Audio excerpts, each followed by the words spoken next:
Now that Trump's plan has become a reality, we asked dozens of federal workers to explain in their own words what it's been like to actually live through it.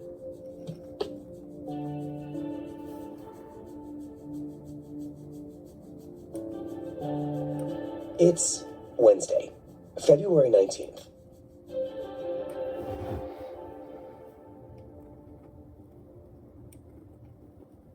First off, can you tell me how you'd like to be identified?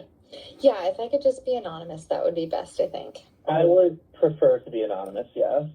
And why do you want to be anonymous? I'm afraid that I will be targeted. I'm concerned that I would just be putting a target on my back. Fear of retaliation by the top of my chain of command, by the White House. I work at the Environmental Protection Agency. I work within the Department of Interior. I work for USAID, for the Department of Veterans Affairs, Health and Human Services. For the U.S. Army Corps of Engineers. I work to keep our ports and waterways safe and delivering for the public. A lot of the work that I did was focused on improving diagnosis and treatment services for children. I love my job. Public service is important to me. I get to see every day the positive impacts that my job and my agency have on my community. My mom worked for the county and my dad worked for the state.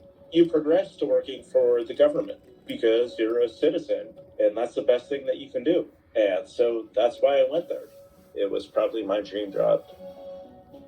I've been with my department for 15 years. 17 years. 2.5 years. I have worked as a federal employee for over 23 years. This is the first administration transition that I've ever been so uncertain about what I'm being asked to do. Having worked for the last Trump administration, I didn't really anticipate anything this severe, and we all were a little caught off guard. Today I will sign a series of historic executive orders.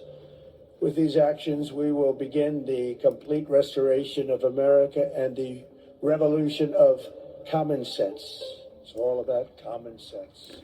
In light of the damage done by the Biden administration's DEI and woke policies, what this presidential memorandum orders is elevating competence instead of the DEI policies that were pursued by the Biden administration. The day after the inauguration, our director came on and started going through some of these executive orders. The first one mentioned was the cease and desist of all DEIA activities: diversity, equity, inclusion, and accessibility. We started getting emails. First, there was the one asking us to report any employees who are disguising the fact that they're doing DEI work. The email that we got basically said if you did report, you would not face any adverse consequences, but if you didn't report, you could face adverse consequences. And we all were baffled that they thought, first of all, that we even had anyone hiding, but second, that we were just going to go report people and snitch on people, really. To receive an email in the federal government essentially advocating for turning in your colleagues seems so Orwellian and McCarthyism-like. It was shocking.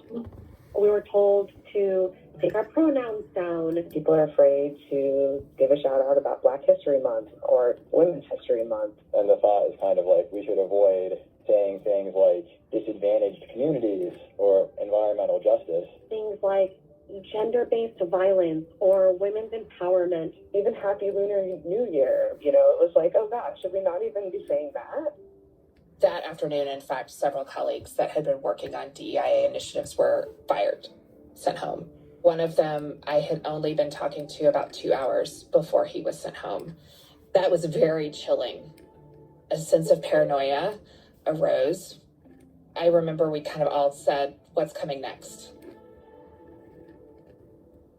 Fast forward, I don't know, a couple days, and I got the fork in the road email. Now to another big move by President Trump's administration. In an effort to shrink the government, millions of federal workers are being offered buyouts. With a warning that the jobs could be cut if the buyouts aren't taken. In an email with the subject line, "Fork in the road," those interested in the buyout told to reply with one word: resign. It came on January 28th. It came at different times, so we all got it in the evening. Mine came at about 10 p.m. Everybody first thought it was like a phishing email. I read it on my work cell phone, and I called out to my fiance, just being like, "Fork in the road? Are you kidding me? Are you kidding me?" The email makes it basically sound like if you don't take this opt-out, you could potentially lose your job in the future. When this email came, it felt like, the horror film. The call is coming from inside the house. Like, it's my own leadership that is gunning for me. Then a few days later, we received a frequently asked questions email regarding the Fork in the Road email. That email saying you have this great opportunity, you should take it. You work in a low productivity federal job and you should go to a high productivity private sector job. I keep thinking, and I'll try and say this without crying. A couple years ago, I was working for the federal government about 15 hours a day. I did that because I believed in the work. And so I can't describe how hurtful it is to receive an email saying that you should go from a less productive public space to go to a more productive private space and work there. It was so hurtful to receive that email, especially coming from a government email address. And just the presumption that I'm going to put this in front of you and you're going to jump at it. It insults the fact that we are there because we want to be there. We feel strongly about the mission of the agency. I definitely would find it to be quite an injury to my pride to let myself be browbeaten into quitting. If anything, it cemented my sense of resolve to stay in the job that I love, that provides for my family, that improves my community.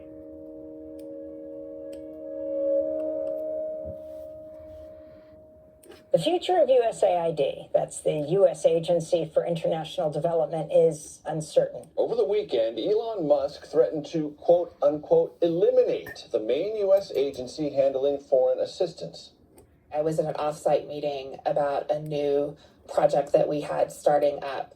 Those of us who work for USAID who were in that meeting were very distracted because we were getting emails about the executive orders and the rumor mill was starting. At 2:00, Marco Rubio had sent out the stop work order. My colleague said, "I'm really sorry, but we have to end this meeting immediately." And then I and the other contractor on our team were sent home. I had just a sense of dread. I was like, this is not going to end well. And then on Tuesday around noon, about 400 of us, just one by one, were laid off. A group of us that were all on the same team that live in the DC area decided we would all turn in our laptops and badges and everything at the same time so that we could see each other. And so we met around 11 o'clock and then we walked over to the USAID building. The remaining people on our team came down to get us checked in because since we didn't have badges anymore, we couldn't enter the building. And so we all got yes badges and we all went up to the floor. When I got there on Wednesday morning, all of the beautiful photographs from USAID's work all over the world, photographs of like colleagues that we worked with or clinics that we had been working in, all of it was gone. It's like they had pulled down the frames, pulled out the photographs and put the frames back up on the wall. So you were walking down and seeing just like a hallway of empty frames, which was very bizarre. After we said goodbye to our colleagues, we all went downstairs and the security guards, who are the first people we see when we get there in the morning and the last people we see when we leave, were so kind to us and said, we can't believe this is happening and we hope we get to see you again. Just really, really kindness. And honestly, that's when I just really broke down crying. I mean, I had been upset before, but just to see that they were so concerned about us was really touching. And then we all said goodbye.